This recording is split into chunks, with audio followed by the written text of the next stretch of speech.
let's be real, Roblox has some games that print money, but do they actually deserve it? Today, we're ranking the top 10 paid games on Roblox from S to D based on gameplay, monetization, and overall quality. No sugarcoating, no fanboying, just honest opinions from a casual player. The number one most money-making game at the moment is Blox Fruits. There is no surprise here. Blox Fruits is just massive. The progression, the combat, the updates, everything is built to keep you grinding, and somehow it doesn't get boring until you get to C2 like I did and I gave up. Yeah, the monetization is aggressive, but at least you're paying for actual progression, not just skins or gimmicks. It's the top earner for a reason, but considering repetitiveness, gameplay, and overall quality of the game, I'm giving it an A tier. And keep in mind, if Blox Fruits is your number one game that you play every day 24/7, that's fine, it could be on your S tier, but this is my list and what I think about it. Second most paid game on the list is Anime Adventures. If you like tower defense games, this game's great, but me personally, I'm not a fan of tower defense games. Everything in this game looks like it's only a pay to win, just like any other tower defense game on Roblox. It's not like BTD 6 where you can pay for stuff, but you can still progress if you're actually grinding the game, which this sort of has that same grindy sense. It's one of those games where if you want to grind, you're gonna have to spend a year, and if you want to get that year's worth of grind in 15 minutes, you gotta pay. That's why I think it's a decent tower defense game,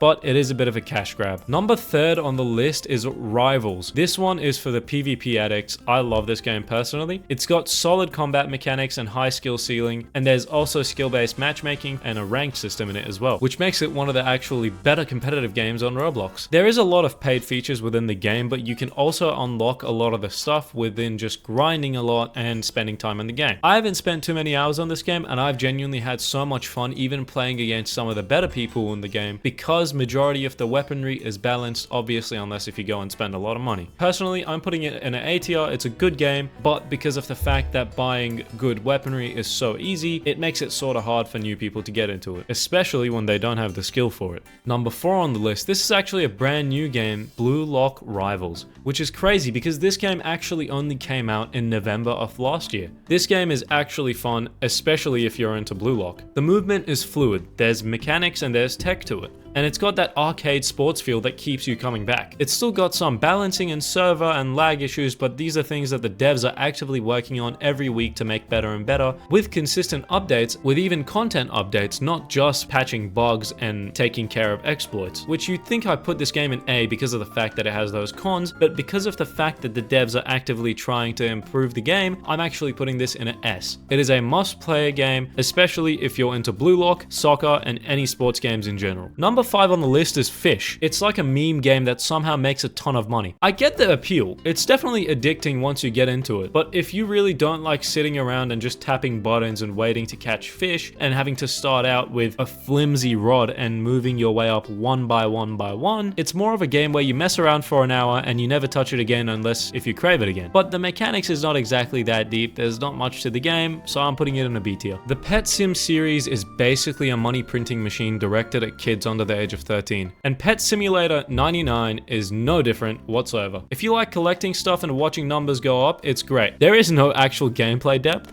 but it gets addicting and is pretty fun because as you progress in the levels, there's more stuff that you unlock, there's more pets that you unlock, and there's more potions and enchants and etc, etc. Personally, I'm putting it in an A because it's a good game that gets you addicted fast, but it's not an S because of the fact that there's still a lot of paid features that aren't worth it when you could get the same thing if you just grind 15 minutes more for free. But it's not a B tier because it doesn't get boring fast. On the other hand, another pet game, yeah, unfortunately, it doesn't bring anything new to the table. It's one of those games that exist purely just because pet collectors will spend money no matter what. There's nothing wrong with it, it's just nothing special. And personally, I think it's more of a cash grab. C tier. Number 8, Blade Ball. The love-hate relationship that I have with this game is insane. The game has so much potential, so many people play it, but man, the monetization is brutal. As soon as you get into the game, you have ads popping up for this package and that bundle, and everywhere you walk in the lobby while you wait for the match to finish and for a new match to start, it's just all bundles. There is nothing free to the game. You have to play hours on hours on hours to be actually able to maybe get a new cosmetic. It's a decent game, but if you're not good at it, it gets boring too fast, man. I don't know what else to say. It's a B for me. Number 9 is Anime Vanguards, which is basically anime adventures, but a little more polished. Now, what I mean by this is the game looks better, but what I mean is in the end, it's still the same boring tower defense once you get into the missions. There's really nothing else special about this game aside from some of the mechanics that it has, so it's a decent game, better than a cash grab, but it gets boring fast. Finally, at number 10. Oh, Strongest Battlegrounds. It's not bad, it's just repetitive. The combat is cool at first, but once you've played for a few hours, it starts feeling pretty shallow. It makes money, but I don't see the long-term appeal for a casual player. Me personally, I would play Jujutsu Shenanigans instead because it's actually fun. I know it's just JJK, but it's fun. And you might have noticed there's actually one more game in this list. Now, it's Dress to Impress. It is actually the honorable mention of this video because it is the 11th most earning game, and it's better than almost half the games on this list. Now, a lot of people think Dress to Impress is just some girly game about putting on a dress and impressing people. If you're into fashion, games, and avatar customization, you will love this thing. It's not my thing, but respect to the devs for making a niche game that's actually different and successful. I'm putting it in an A tier. And that's the list. Do you agree? Do you disagree? Do you think I'm way off? Let me know in the comments. And if you like that I was honest about these games, hit that like button and subscribe for more content in the future. See you in the next one.